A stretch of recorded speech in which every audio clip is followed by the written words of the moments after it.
各位觀眾，想象一下，如果有一日美國突然決定放棄科技優勢，主動將科研霸權拱手相讓，會發生咩事？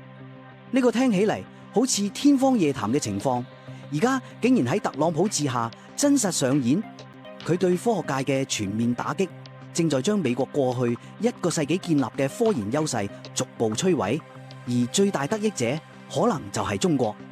特朗普重返白宮之後，科學界成為佢重點整頓嘅對象。呢場對科研嘅全面攻擊，規模同影響力都超乎想象。一個國家嘅科技實力可以喺幾個月內就被摧毀咩？答案係肯定嘅，而且正喺美國真實上演。過去幾個月，幾千筆研究經費被無情取消，幾十億美元資金被凍結。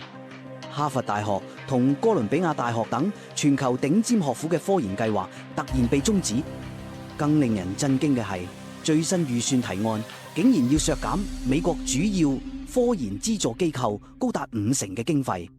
呢個數字意味住咩？意味住美國正在主動放棄自己嘅科技優勢。但係呢度有個問題值得我哋深思嘅，點解一個依靠科技優勢稱霸全球嘅國家會主動摧毀自己嘅根基？答案可能比你想象中更加荒謬。長期以嚟，美國憑借世界領先嘅科研實力，穩坐經濟、科技同軍事霸主寶座。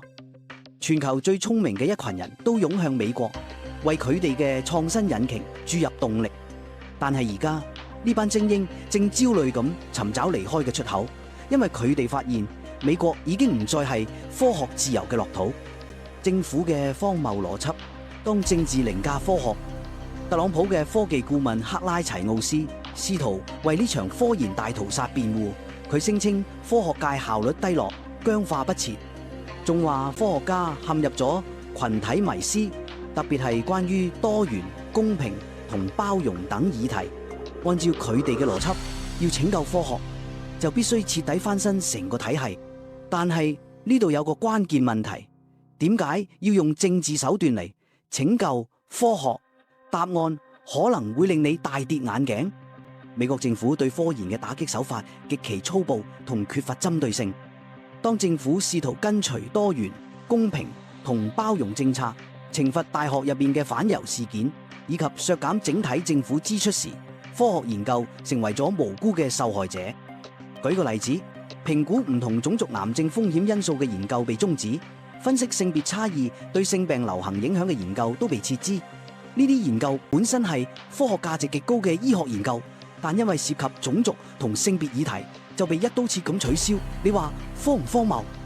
哈佛中招，無差別轟炸嘅災難。更加離譜嘅係對頂尖大學嘅打擊。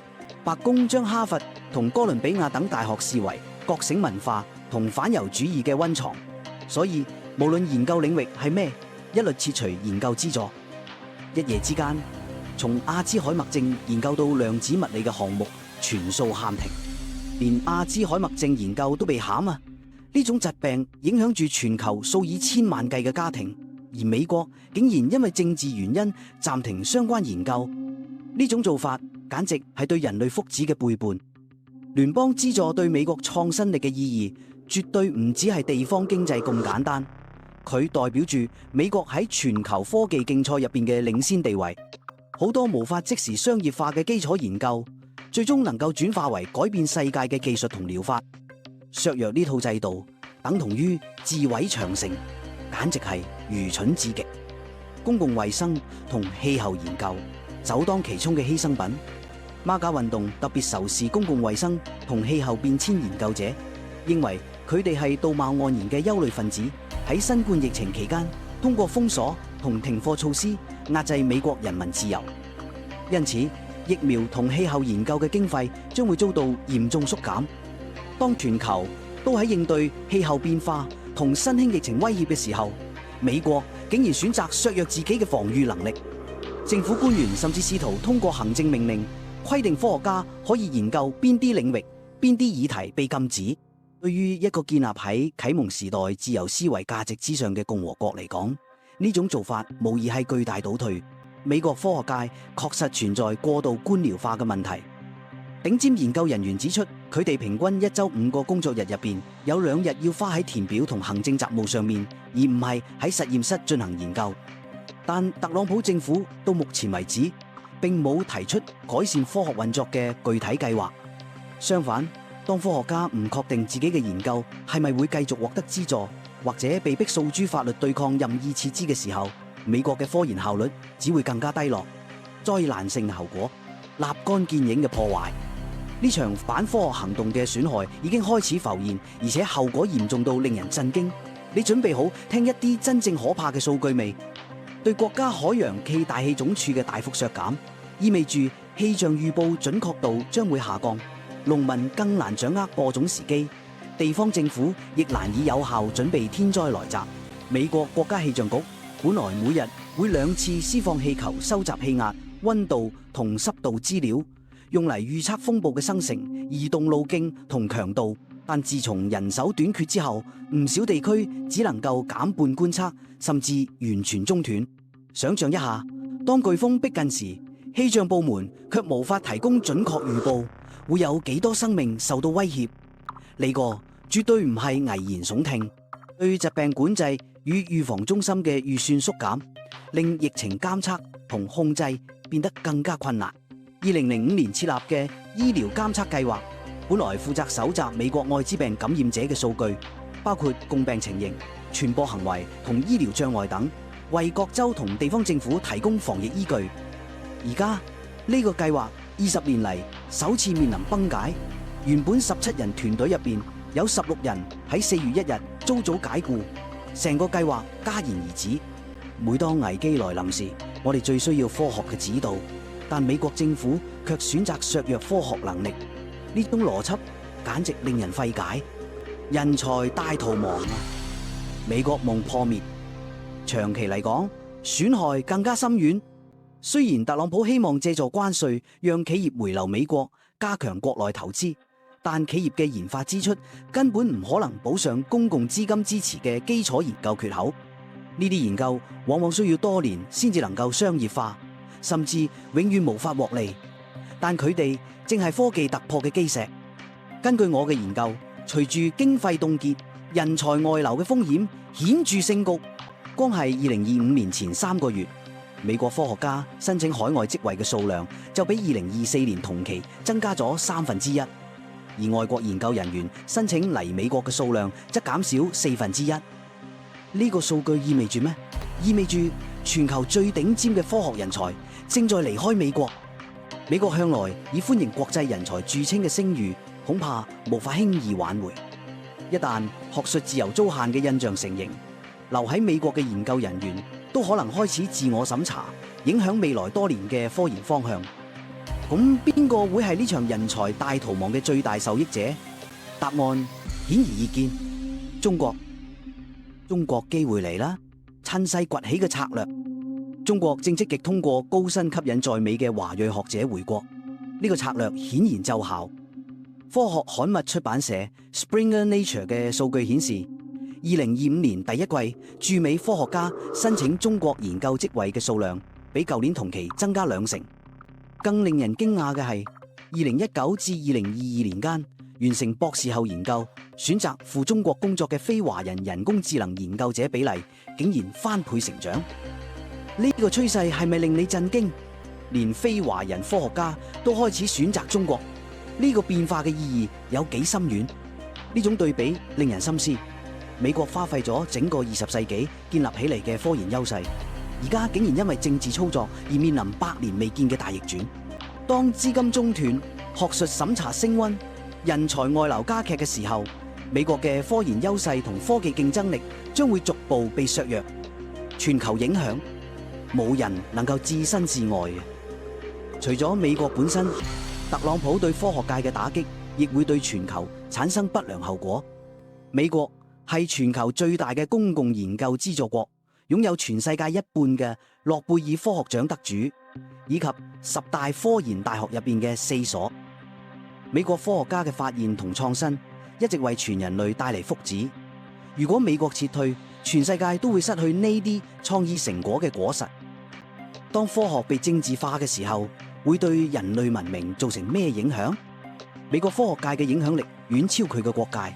美國嘅科研成果經常成為全球標準，佢哋嘅研究方向亦會影響其他國家嘅科學政策。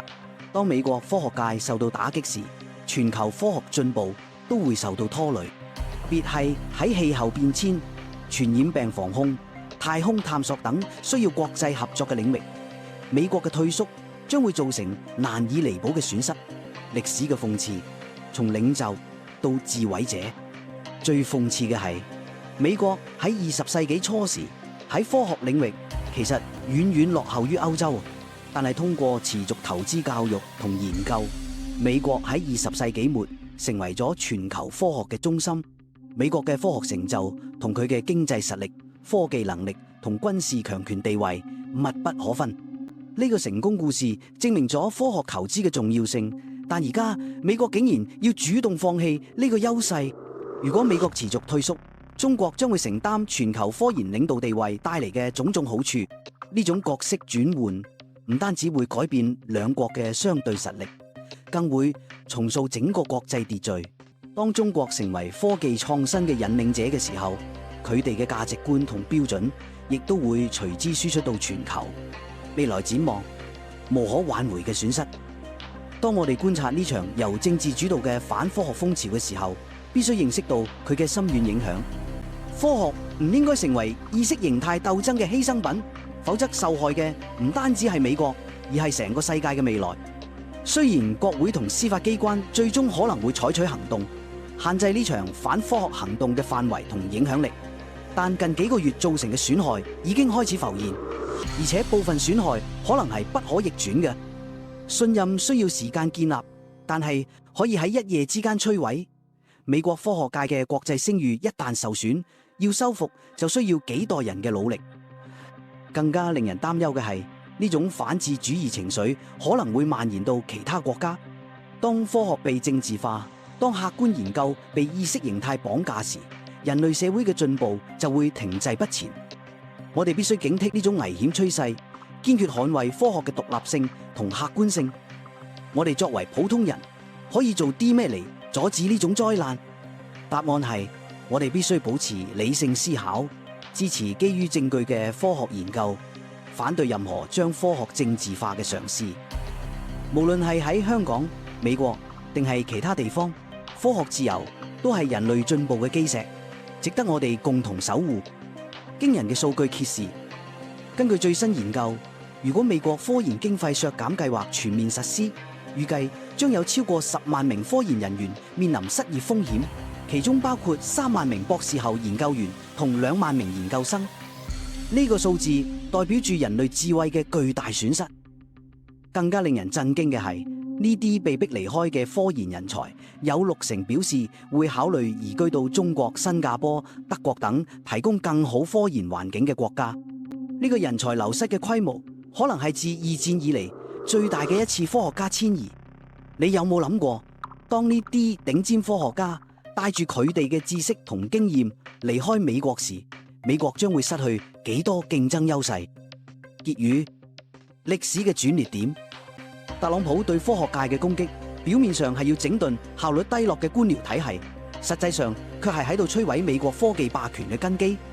當美國主動放棄科研優勢嘅時候，中國正虎視眈眈咁等待接管全球科技領導權。呢場科學界嘅大地震，不但會改變美中兩國嘅實力對比，更會重塑全球科技格局。但記住，呢個唔單止係美國同中國之間嘅競爭，更係關乎全人類未來嘅重大議題。當我哋企喺呢個歷史轉捩點嘅時候，每一個決定都可能影響住未來幾代人嘅命運。對於我哋每一個人嚟講，呢個發展都值得深思。科學進步係人類文明嘅推動力。當科學被政治綁架嘅時候，受害嘅最終係全人類。我哋必須堅持科學嘅獨立性，反對任何形式嘅反智主義，因為只有咁樣，人類文明先至能夠繼續向前發展。美國會唔會因為呢場自我摧毀而失去科技霸權？中國會唔會趁機崛起，成為新嘅科學強國？呢啲問題嘅答案將會喺未來幾年逐步揭曉。但係有一點係肯定嘅，當科學成為政治鬥爭嘅犧牲品嘅時候，冇人會係真正嘅贏家。唯有堅持科學自由，捍衛知識追求嘅純潔性，人類先至能夠喺未來嘅挑戰面前保持希望。